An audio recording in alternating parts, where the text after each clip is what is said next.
আকাশবাণী গুৱাহাটীৰ এয়া মহাবাহু শাখা।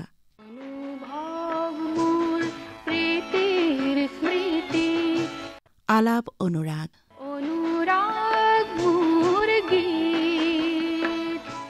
আলাপ অনুৰাগৰ আজিৰ শিল্পী জনপ্ৰিয় সুৰকাৰ আৰু সংগীত পৰিচালক অনুপম চৌধুৰী।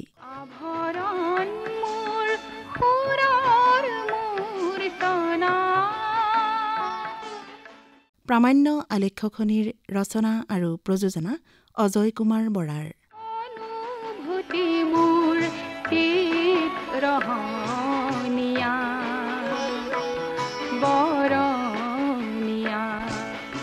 এয়া আলাপ অনুৰাগৰ আজিৰ খণ্ড। হাঁহিৰে জীৱন সুন্দৰ কৰা, চকুৰ পানীৰে নহয়, হাঁহিৰে জীৱন সুন্দৰ কৰা, চকুৰ পানীৰে নহয়, কামেৰে তুমি যুগ জয়ী হোৱা, প্ৰতিশ্ৰুতিৰে নহয়, হাঁহিৰে জীৱন সুন্দৰ কৰা, চকুৰ পানীৰে নহয়। অনুপম চৌধুৰীয়ে কলিকতাৰ সুৰেন্দ্ৰনাথ কলেজত নামভৰ্তি কৰিছিল। নামভৰ্তিৰ কাৰ্যত সেই কলেজৰ ছাত্ৰ একতা সভাৰ সভাপতি আৰু সম্পাদকে সহায় কৰিছিল। এই সন্দৰ্ভত অনুপম চৌধুৰীয়ে কয়, তেনেকৈ গৈ পেলাই কলিকতা পালোঁগৈ। কলিকতা পাই প্ৰথমতে এখন হোটেলত গৈছিলোঁ, ছাৰে আৰু মই। তাৰপিছত পিছদিনা ৰাতিপুৱাৰ পৰা আৰু মোৰ এতিয়া এডমিশ্যন বিচৰাৰ কাম। পিছদিনাৰ পৰা আৰম্ভ কৰিলোঁ। বহুত ঘূৰিলোঁ, বহুত কেইখন কলেজ ঘূৰিলোঁ, ঘূৰি কৰি নাই ক'তো সুবিধা নহ'লগৈ। এইদৰে প্ৰায় এসপ্তাহমান গ'ল। এনেকৈ থাকোঁতে মোৰ খুব জ্বৰ তৰ উঠা হ'ল, কাৰণ জলবায়ুটো সলনি হৈছে। এদিন এনেকৈ ঘূৰি আহি পেলাই অলপ হেৰি কৰিলোঁ, ৰেষ্ট ল'লোঁ। ৰেষ্ট লৈ পেলাই সৰু ৰেকৰ্ডেনটো মই লৈ গৈছোঁ আকৌ দেই, সেইটো লাগিবই, সেইটো জানা নাই লগৰ পৰা। এনেই লৈ পেলাই হোটেলৰ কোঠাতে বজাই আছিলোঁ। বজাই থাকোঁতে হঠাৎ দেখোন কেইজনমান বেছ হৃষ্টপুষ্ট ডেকা ল'ৰা গপ গপাই মোৰ ৰুমটোলৈ সোমাই আহিছে। মোৰতো ভয় লাগি গ'ল, বাজনা তাজনা বন্ধ হৈ গ'ল মোৰ। তাহাঁতে মানে বঙালী ভাষাতে কৈছে মোক, থামলে কেন, বাজাও। মই সেই প্ৰভু ৰক্ষা কৰিবা আৰু বুলি আকৌ বজাবলৈ ধৰিলোঁ। এনেকৈ বজোৱাৰ পিছত অলপ দেৰি পিছত মই ৰ'লোঁ। ৰতে সুধিলে, তুমি ক'ৰ পৰা আহিছা, কি কথাবিলাক সুধিলে আৰু মই ক'লোঁ, গোটেইখিনি কথা ক'লোঁ, মই গুৱাহাটীৰ পৰা আহিছোঁ এনেকুৱা কথা। তুমি মিউজিক শিখতে গুৱাহাটী থেকে এইখানেই এসছো? বাপরে, তুমিতো কম ছিলে নয়। না, খুব ভালো কথা, তুমি এখানে কলেজে এডমিশ্যন নেবে? হ্যাঁ। মইতো ক'লোঁ যে মই ইমান দিন ঘূৰিলোঁ, ক'তো সুবিধা কৰিব পৰা নাই, আৰু মই এতিয়া ঘৰলৈ মানে কি নাকটো লৈ, কি মুখখন লৈ পেলাই মই ঘৰলৈ ঘূৰি যাম, মই কৈ জেদ কৰি ওলাই আহিছিলোঁ। তাই ক'লে, তুমি চিন্তা কৰবে না, আমৰা ওই সুৰেন্দ্ৰনাথ কলেজ যে আছে এখানে অলপ আমাৰ ওচৰতে, হোটেলটোৰ ওচৰতে সুৰেন্দ্ৰনাথ কলেজ, আগতে এখন ৰিপন কলেজ আছিলে। আমি আমাৰ ওইখানে পড়াশোনা কৰি তেওঁ ক'লে যে আমি সেক্ৰেটাৰী, ইউনিয়ন সেক্ৰেটাৰী, আৰু এজন দেখুৱালে অলপ বয়সস্থ, তেখেত হ'ল প্ৰেচিডেণ্ট। তুমি এক কাজ কৰো, তোমাৰ কাগজপত্ৰ আছে? হ্যাঁ, সব আছে। ঠিক আছে, তুমি কালি কাগজপত্ৰখিনি লৈ তুমি 11টা বজাত আমাৰ কলেজৰ অফিচৰ সন্মুখত ৰৈ থাকিবা। 11টা বজাত গৈ পেলাই মই অফিচৰ ওচৰত ৰৈ আছোঁ। তেখেতসকলো আহিছে দেই, আহি পেলাই, অঁ তুমি আহিছোঁ, কাগজপত্ৰ আনিছা? হ্যাঁ, দাও। দিলে তাহাঁতে, তুমি লৈ গ'ল প্ৰিন্সিপাল তালৈ, লৈ পেলাই প্ৰায় 10-15 মিনিট 20 মিনিটমানৰ পিছত আহিছে। হ্যাঁ, তোমাৰ এডমিশ্যন হৈ যাবে, তোমাক মাতিছে, ছাৰে মাতিছে তোমাক চাব। গ'লোঁ আৰু ভয়ে গৈ পেলাই আৰু কপি আছোঁ মানুহটো মই। ছাৰে দেখিছোঁ বয়সস্থ এজন ধুনীয়া মানুহ এজন বহি আছে। মোক দেখি পেলাই এনেকৈ চাইছে, তলৰ পৰা ওপৰলৈ চাইছে মোক, মানে চাই পেলাই, বাপু তুমি খালি গান বাজনাই করবে না পড়াশোনা করবে? মই না স্যার, পড়াশোনা করবো, সেই জন্যই তো এসছি এখানে। গান বাজনাও শিখবো আর পড়াশোনাও করবো। ঠিক আছে বাবু, তোমার এডমিশন হয়ে যাবে, তুমি পড়াশোনাটা ভালো করে করো, সব ঠিক আছে, আশীর্বাদ করবেন স্যার বলি আমি ওলাই আহিলোঁ। নীরব নিমাত কণ্ঠেৰে মোৰ গাই যাম যত গান, নেমাগো তৃপ্তি বিভৱ বিভূতি গৌৰৱ প্ৰতিদান, গাই যাম যত গান। নীৰৱ নিমাত কণ্ঠেৰে যাম যত গান নেমাগো তৃপ্তি বিভূতি গৌৰৱ প্ৰতিদান গাই যাম যত গান। অনুপম চৌধুৰীয়ে কলিকতাত মুকুল দাস আৰু ৰাজেশ্বৰ বৰদলৈৰ ওচৰত একৰ্ডিয়ান শিকিছিল। এই সন্দৰ্ভত আলাপ অনুৰাগৰাজীৰ শিল্পী অনুপম চৌধুৰীয়ে কয়, এখেতৰ তাতো এই মুকুল দাস ছাৰৰ তাতো শিকা আৰম্ভ কৰিলোৱে। খুব টান কোৰ্চ দেই, খুব টান। তেখেতে মানে লণ্ডন স্কুল অফ একৰ্ডিয়ানৰ কোৰ্চ শিকাইছিলে আমাক। তাৰপিছত আৰু ৰাজেশ্বৰ বৰদলৈৰ ওচৰত পালোগৈ মই। এই আছাম হাউচত কাম কৰিছিল তেখেতৰ লগতো মানে কি এটা হেৰি হ'ল, চুক্তি হ'ল, আজৰি সময়ত মই তেখেতৰ তালৈকো যাম, তেখেতৰ পৰাও শিকিম।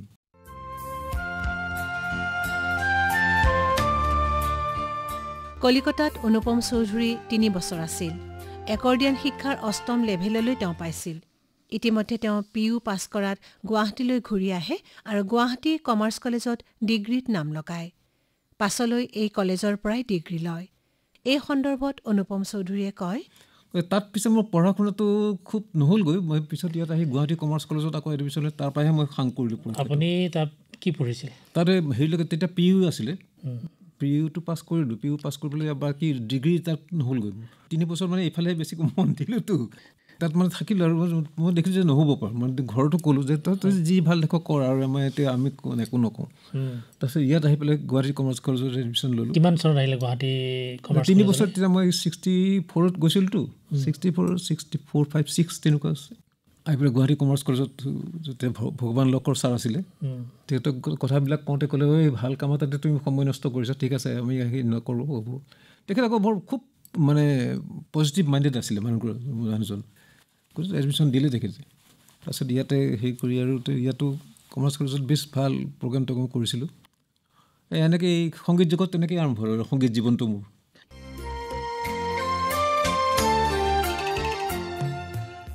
গুৱাহাটী কমাৰ্চ কলেজত পঢ়ি থাকোঁতে অনুপম চৌধুৰীয়ে কলেজ সপ্তাহ আৰু বিশ্ববিদ্যালয়ৰ যুৱ মহোৎসৱৰ সংগীতানুষ্ঠানবোৰত ভাগ লৈছিল। কলিকতাৰ পৰা ঘূৰি আহি অনুপম চৌধুৰীয়ে সংগীতিকা নামৰ যন্ত্ৰসংগীতৰ দল গঠন কৰিছিল। অসমৰ গাঁৱে ভূঞে নগৰে চহৰে সংগীতিকাই অনুষ্ঠান পৰিৱেশন কৰি ৰাইজৰ মৰম বুটলিবলৈ সক্ষম হৈছিল। অতীতৰ কথা সোঁৱৰি আলাপ অনুৰাগৰাজীৰ শিল্পী অনুপম চৌধুৰীয়ে কয়, আমাৰ এটা গ্ৰুপ আছিলে, ইনষ্ট্ৰুমেণ্টেল গ্ৰুপ এটা কৰিছিলোঁ। মই তাত শিকি বুজি আহি পেলাই ইয়াতো কেইজনমান মোৰ বন্ধুক শিকাই বুজাই লৈ এটা সংগীতিকা বুলি আমাৰ এটা গ্ৰুপ এটা কৰিছিলোঁ। প্ৰথমতে সেইটো বাদ্যযন্ত্ৰৰ আছিলে, মানে ইনষ্ট্ৰুমেণ্টেল মিউজিকৰ গ্ৰুপ আছিলে। পিছত তাত আমাৰ বন্ধু বান্ধৱবিলাকে গান গোৱা 2জনমানকো লৈছিলোঁ, কণ্ঠগীতো তেওঁলোকে গায়। তেনেকৈ এটা গ্ৰুপ কৰিছিলোঁ। আৰু কলেজতো তেনেকৈ কিছু আমাৰ লগৰ বা আমাতকৈ জুনিয়ৰ তেনেকৈ লৈ পেলাই তেওঁলোককো লৈ এটা আমাৰ কলেজৰ ইভেণ্টছবিলাকত গাব পৰাকৈ এটা দল তৈয়াৰ কৰিছিলোঁ।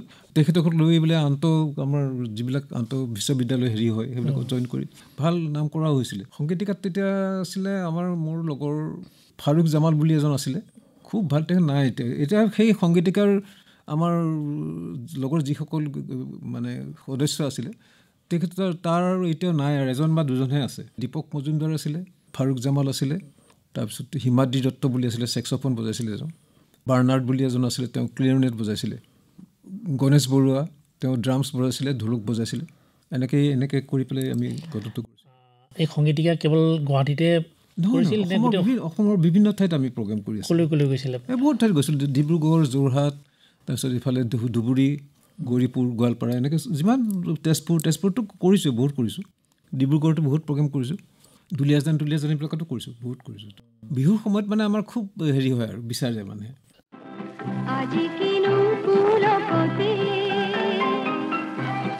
কাজিৰঙাৰ চোৰাং গড় চিকাৰৰ পটভূমিত এখন চলচ্চিত্ৰ নিৰ্মাণ কৰাৰ এটা সপোন আছিল পিতৃ হেমন্ত কুমাৰ দাসৰ। চিনেমাখনৰ কাহিনী তেওঁ নিজেই লিখিছিল, নাম ৰাখিছিল কাজিৰঙাৰ কাহিনী। চিনেমাখনৰ সংগীত পৰিচালক আছিল অনুপম চৌধুৰী, পৰিচালক আছিল সমৰেন্দ্ৰ নাৰায়ণ দেৱ। এই বিষয়ে তেওঁ কয়, দেউতা ৰিটায়াৰ কৰাৰ পিছতে তেখেতে এই স্ক্ৰিপ্টখন মোক দেখুৱাইছে। এইখন স্ক্ৰিপ্ট নাম দিছে কাজিৰঙাৰ কাহিনী। পঢ়িলোঁ আৰু মোক কল্পনা কৰা নাছিল যে দেউতাই তেনেকুৱা এখন স্ক্ৰিপ্ট লিখিব পাৰিব বুলি। এই ৰাইন' পশ্চিমৰ ওপৰতে এই যে আমাৰ সমাজৰ বিখ্যাত মুঠা ফুটা লোকসকল স্বনামধন্য লোকসকল যে এই গড় হত্যাৰ পিছত যে জড়িত হৈ আছে, প্ৰত্যক্ষভাৱে নহ'লেও পৰোক্ষভাৱে হ'লেও যে মানে আছে, তেখেতসকলেই যে এই কামটো চলাই আছে, সেই বস্তুটোৱেই তাতে তেখেতে হেৰি কৰিছে।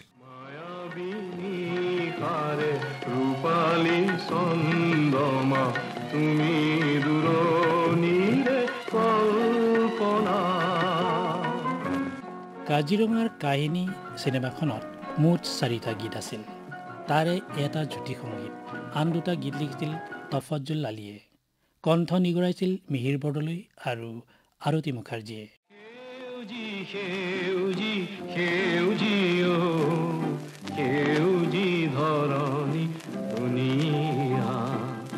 কাজিৰঙাৰ কাহিনী চিনেমাৰ গীতবোৰ বাণীবদ্ধ কৰা হৈছিল কলিকতাত।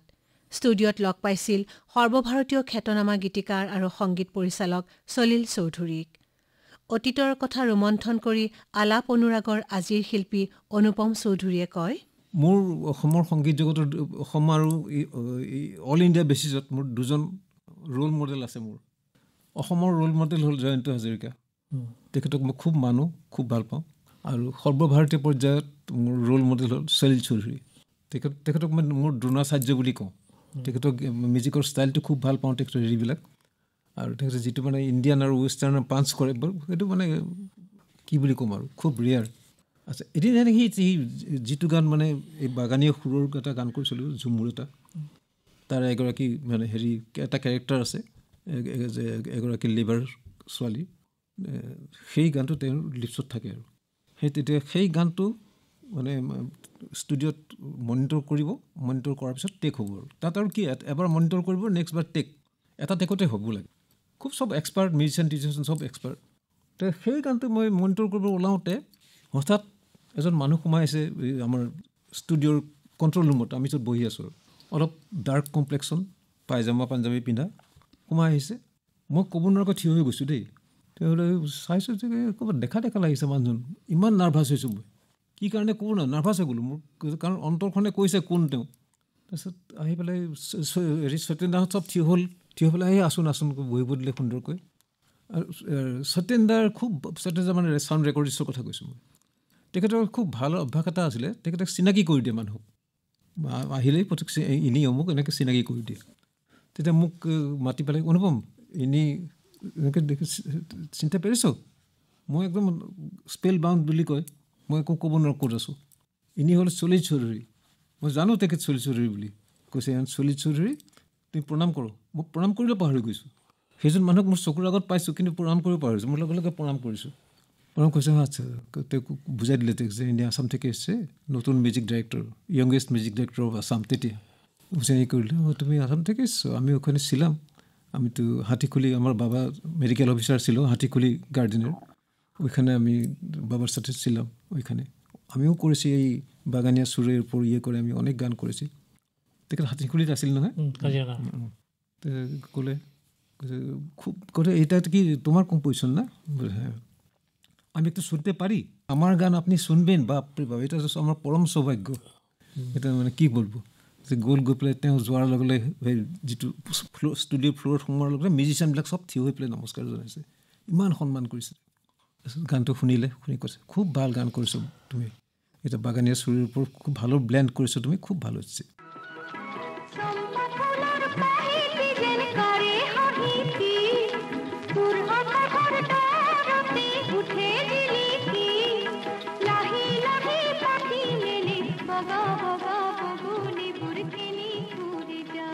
কাজিৰঙাৰ কাহিনী চিনেমাখন কৰাৰ পাছত অনুপম চৌধুৰীয়ে কনকলতা, সূৰ্যগ্ৰহণ, নিপ বৰুৱাৰ পৰিচালিত আই মোৰ জনমে জনমে আদি বহুকেইখন অসমীয়া চিনেমাত সংগীত পৰিচালনা কৰিছিল।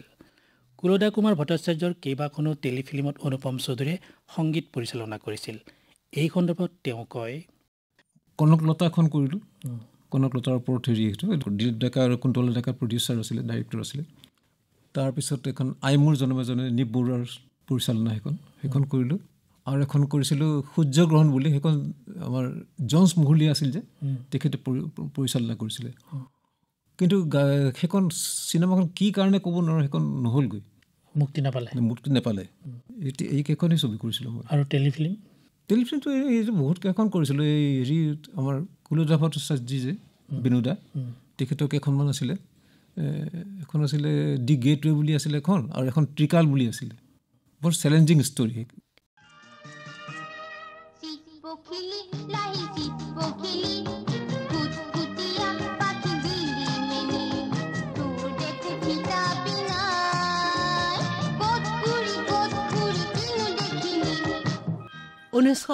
চন আকাশবাণী গুৱাহাটীৰ সুৰকাৰ পদত অনুপম চৌধুৰীয়ে যোগদান কৰে জীৱনত কিমান গীতত সুৰ কৰিলে তাৰ হিচাপ অনুপম চৌধুৰীয়ে ৰখা নাই প্ৰাণ ফুলনিত ইমান মুকুল হালিছে জালিছে মাধৈ মালতী হাঁহিৰে জীৱন সুন্দৰ কৰা সোণালী চৰাই এটি মোৰ গীতে মোৰ পৰিচয় গাঁৱৰ চলি মোৰ গানত আছে আদি অলেখ কালজয়ী গীতত সুৰাৰোপিত কৰিছে অনুপম চৌধুৰীয়ে এই সন্দৰ্ভত তেওঁ কয় সঁচা কথা ক'ব গ'লে মই কীৰ্তি কমল ভূঞা তেখেতৰ আৰু তফুজুল আলী ছাৰৰ গানেই কৰিছোঁ বেছিকৈ মানে সংখ্যাৰ ফালৰ পৰা চাব গ'লে আৰু কাৰ গান কৰিলে আৰু বাকী সকলো গীতিকাৰৰে গান কৰিছোঁ সকলোৱে ভাল লিখিছে বৰ সুন্দৰ সুন্দৰ গান কৰিছোঁ মই এই আমাৰ গুণমণি বৰাৰ গান কৰিছোঁ দীনেশ বৈশ্য তেখেতৰ গানো কৰিছোঁ নগেন বৰা কৰিছোঁ নগেন বৰাৰ কেইবাটাও ভাল ভাল গান কৰিছোঁ দ্বিজেন্দ্ৰ মোহন শৰ্মাৰ কৰিছোঁ কেশৱ দত্তৰ তেখেতৰ গান কৰিছোঁ নিৰ্মল প্ৰভা বাইদেউ লক্ষহীৰা বাইদেউ এখেতসকলৰ গান কৰিছোঁ গীতা হাতীকাকতি বাইদেউ তেখেতসকলৰ গান কৰিছোঁ নলিনী বালাদেৱী তেখেতক বহুত কেইটা গান কৰিছোঁ মোৰতো লিষ্টত পাব আপুনি তেখেতক বৰ ভাল ভাল গান কেইটামান আছিলে সেইকেইটা মই উলিয়াই ৰচনাৱলীখনিৰ পৰা উলিয়াই সেইকেইটা গানো কৰিছিলোঁ আৰু এনেকৈ প্ৰায়ভাগৰে কৰিছোঁ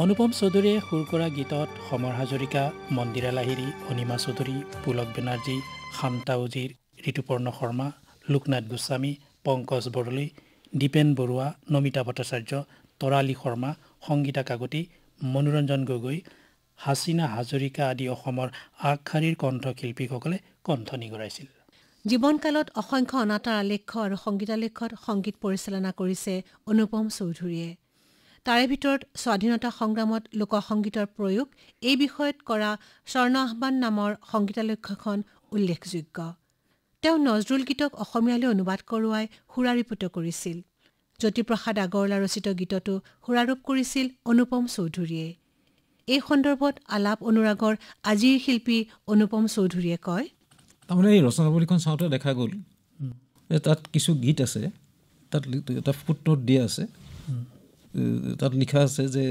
এইখিনি গান ইয়াত যিখিনি গান ইয়াত সন্নিৱিষ্ট কৰা হৈছে এইখিনি গান ৰূপ কোঁৱৰে নিজে সুৰ কৰা নাই ইয়াত যদি কোনোবা সুৰকাৰে যদি ইচ্ছা কৰে সুৰ কৰিব পাৰে কিন্তু গানটোত জ্যোতি সংগীতৰ যিটো ধাৰা সুৰৰ পেটাৰ্ণ সেই বস্তুটো যেন ইয়াত সেই হিচাপেহে কৰে যেন এটা প্ৰতিফলিত হয় জ্যোতিপ্ৰসাদৰ যিটো চিন্তাধাৰা আছিল সেইটো জ্যোতিপ্ৰসাদৰ সুৰ ইয়াত যেন প্ৰতিফলিত হয় সেই তেনেকৈ কৰিব কৈছিলে আপুনি জ্যোতিপ্ৰসাদৰ কেইটা গীত সুৰ কৰিলে 7-8মান কৰিলোঁ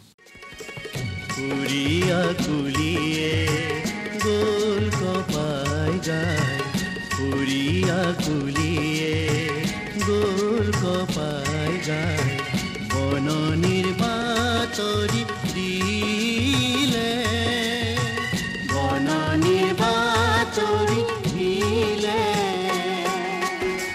মালতী ফুলিল সেউতি উঠি কেতেকী গামৰি দিলে আকাশবাণী গুৱাহাটীত ছিগনেচাৰ চৌধুৰী নামেৰে পৰিচিত আছিল অনুপম চৌধুৰী ইয়াৰ কাৰণ নথকা নহয় অনুপম চৌধুৰীয়ে আকাশবাণী গুৱাহাটীৰ বন্দনা আজি পুৱা আইডিউৰ বুলনি সাহিত্যচৰা আদি বিভিন্ন অনুষ্ঠানৰ ছিগনেচাৰ টিউন প্ৰস্তুত কৰিছিল এই সন্দৰ্ভত অনুপম চৌধুৰীয়ে কয় এটা সময়ত মোৰ নাম মানে ছিগনেচাৰ চৌধুৰী বুলি মাতিছিলে কিছুমানে কিয় ছিগনেচাৰ টিউন যে কৰোঁ তুমি নিজেই এটা ছিগনেচাৰ চৌধুৰী হৈ গৈছে বোলে এতিয়া বহুত কেইটা কৰিলোঁ এই হেৰি কৰিছিলোঁ অকণি মেল আইডিউৰ বুলনি তাৰপিছত আজি পুৱা বুলি যে আছিলে এটা আজি পুৱা সেইটো কৰিছিলোঁ সাহিত্যচৰাৰ কৰিছিলোঁ গীতিমালিকাৰ কৰিলোঁ, বন্দনা কৰিছোঁ, তাৰপিছত গীতিমালিকাৰ কৰিলোঁ আৰু নাটশালা বুলি যে প্ৰগ্ৰেম আছে তাৰ কৰিলোঁ। গাঁৱৰ চলি মই মোৰ বগৰী হাতীত ঘৰ, গাঁওখন মোৰ সৰু হলিও বৰ মৰমৰ। চহৰৰ ছোৱালী মই উজনি অসমৰ, মা দেউতা দাদাৰ বৰাদৰ। অসমৰ উজনি নামনিৰ এহাল ডেকা গাভৰুৰ প্ৰেমৰ বিষয়বস্তুক লৈ কথিত ভাষাত গীত লিখিবলৈ গীতিকাৰসকলক অনুপম চৌধুৰীয়ে অনুৰোধ জনাইছিল। পিছে তেনে গীত লিখিবলৈ কোনেও মান্তি হোৱা নাছিল। অৱশেষত গুৱাহাটী IITৰ অধ্যাপক ডক্টৰ অৰূপ শৰ্মাই বগৰীহাটীক লৈ কথিত ভাষাত গীত এটি লিখিছিল। গীতটিত দীপেন বৰুৱা আৰু নমিতা ভট্টাচাৰ্যই কণ্ঠনি কৰাইছিল। সেই গীতটিৰ বিষয়ে আলাপ অনুৰাগৰ আজিৰ শিল্পী অনুপম চৌধুৰীয়ে কয়, ডক্টৰ অৰূপ শৰ্মা স্বীকৃতিপ্ৰাপ্ত গীতিকাৰ, তেখেত IITৰ অধ্যাপক। বগৰীহাটী বুলি এখন জেগা আছে, ইণ্টেৰিয়ৰ গাঁও এখন আছে, সেইখিনি পাইছেগৈ তেওঁ, বা চিনাকি মানুহ আছে। তাত থাকি ভাষাটো আয়ত্ব কৰিছে, আহি পেলাই লিখিছে, আহি পেলাই মোক দেখুৱালে, এইটো চাওকচোন, এই গাঁৱৰ চলি মই মোৰ বগৰীহাটীত ঘৰ। এখন বিখ্যাত কলেজত 2জন ছাত্ৰ ছাত্ৰী আহিছে পঢ়িবলৈ। ছাত্ৰীগৰাকী অভিজাত ঘৰৰ, খুব চহকী ঘৰৰ ছোৱালী, খুব আদ্যপন্ত ঘৰৰ ছোৱালী, আৰু ল'ৰাজন হ'লে কাৰণে এই বগৰীহাটীৰে ধৰক, বগৰীহাটীৰ এজন সাধাৰণ ডেকা, পাছ কৰি পেলাই ইয়াত পঢ়িবলৈ আহিছে, পঢ়াত ভাল, সেইকাৰণে ছিট পাইছে, পঢ়িব আহিছে। সেইটো পটভূমিতে গানটো তেখেতে লিখিছে।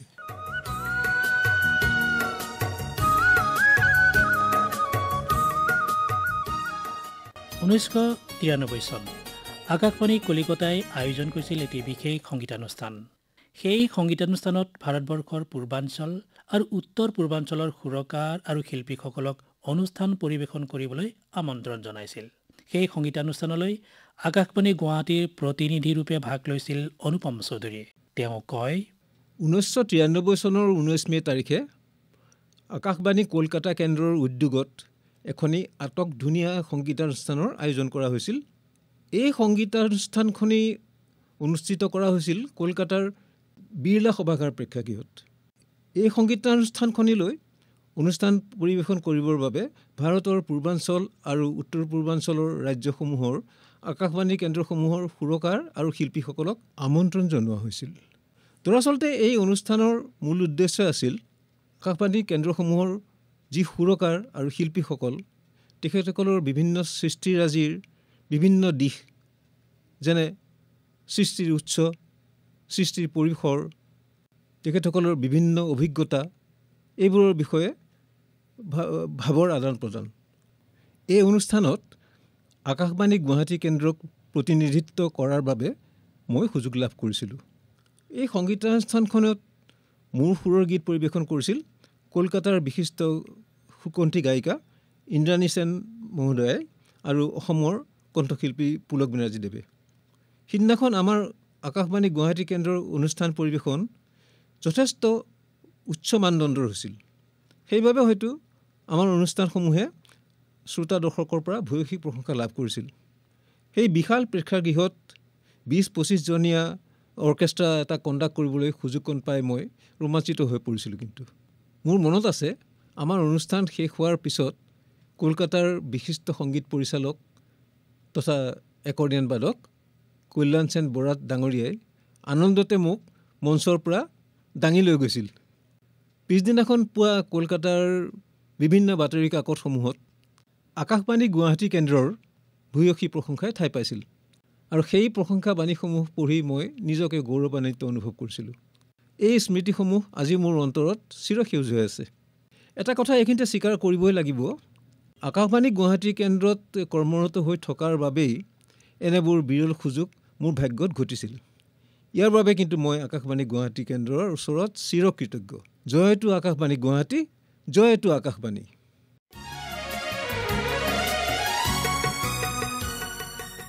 অনুপম চৌধুৰীলৈ আগবঢ়োৱা হৈছে জয়ন্ত হাজৰিকা সংগীত বঁটা। 2016 চনত অসম চৰকাৰে আগবঢ়াইছে শিল্পী বঁটা। অসমীয়া চলচ্চিত্ৰলৈ আগবঢ়োৱা অৱদানৰ বাবে অসম চৰকাৰৰ সাংস্কৃতিক সঞ্চালকালয়ে অনুপম চৌধুৰীক প্ৰদান কৰিছে মানপত্ৰ। এই সন্দৰ্ভত আলাপ অনুৰাগৰ আজিৰ শিল্পী অনুপম চৌধুৰীয়ে কয়, অসম চৰকাৰে যিটো শিল্পী বঁটা দিয়ে, সেইটো পাইছিলোঁ 2016 চনত পাইছোঁ। আৰু জয়ন্ত হাজৰিকাৰ সোঁৱৰণে এটা বঁটা আছে, জয়ন্ত হাজৰিকা সংগীত বঁটা, সেইটো পাইছোঁ। আৰু কথাছবিৰ ক্ষেত্ৰত যিখিনি যোগোৱা অৰিহণাৰ কাৰণে স্বীকৃতি এটা পাইছোঁ, অসম চৰকাৰৰ কালচাৰেল এফেয়াৰ্ছৰ পৰা পাইছোঁ। আই মোৰ জনমে জনমে চিনেমাখনৰ বাবে আপুনি কি পাইছিল? সেইটো মানে এপ্ৰিচিয়েশ্যন এটা পাইছিলোঁ মই তাৰ পৰা। আৰু তাত হেৰিয়ে পাইছিলে এটা এইঘৰত মই সংগীতা কাকতিক প্ৰথম তেতিয়া তেওঁ কটন কলেজত হায়াৰ ছেকেণ্ডেৰী পঢ়ি আছে, তেখেতক মানে ইয়াত পাইছিলোঁ। দেৱেন দা আছিলে, দেৱেন শৰ্মা আছিলে, তেখেতে মোৰ এজন গুৰু আছিলে দেৱেন শৰ্মা। ক্লাছিকেল মিউজিক মই দেৱেন শৰ্মাৰ পৰাই শিকিছোঁ। ৱেষ্টাৰ্ণ মিউজিকটো শিকিলোঁ, কিন্তু ক্লাছিকেল মিউজিকো দৰকাৰ, অতি দৰকাৰ আমাৰ ভাৰতীয় সংগীতৰ কাৰণে। ক্লাছিক মিউজিকটো জানিব লাগে, ভাৰতীয় শাস্ত্ৰীয় সংগীতটো। দেৱেন দাৰ পৰা পাইছিলোঁ মই। দেৱেন দাৰ খুব ভাল পাইছিল মোক। তেখেতে মোক এই সংগীতৰ লগত চিনাকি কৰিছিল যে এই ছোৱালীজনীক তুমি চাবাচোন, অলপ ভাল গান গাই, ক'ৰবাত পালে তুমি ব্যৱহাৰ কৰিবাচোন ছোৱালীজনীক, ভাল ফল পাবা তুমি। তেতিয়া এই আই মোৰ জন্ম যেতিয়া মোক পালোঁ এখন, তেতিয়া এই সংগীতাক মই আনিলোঁ। এই সংগীতাই পাইছিলে বেষ্ট প্লেবেক ছিংগাৰ পাইছিলে তাই।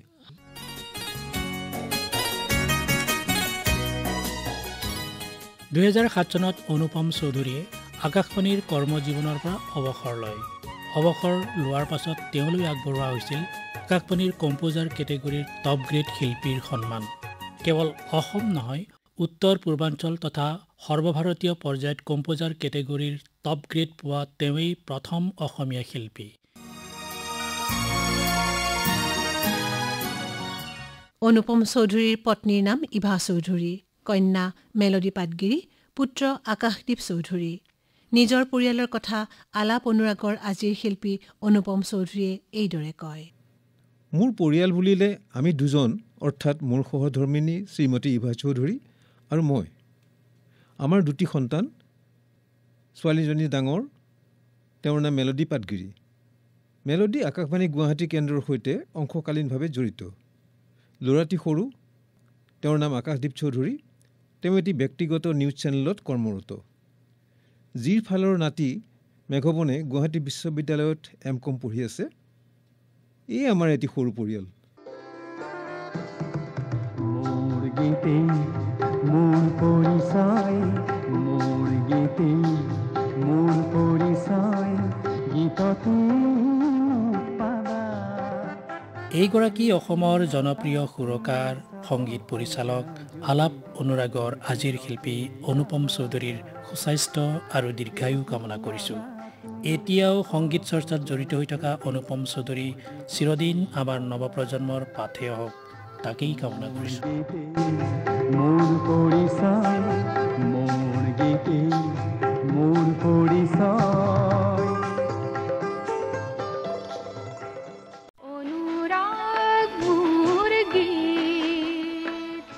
আলাপ অনুৰাগ।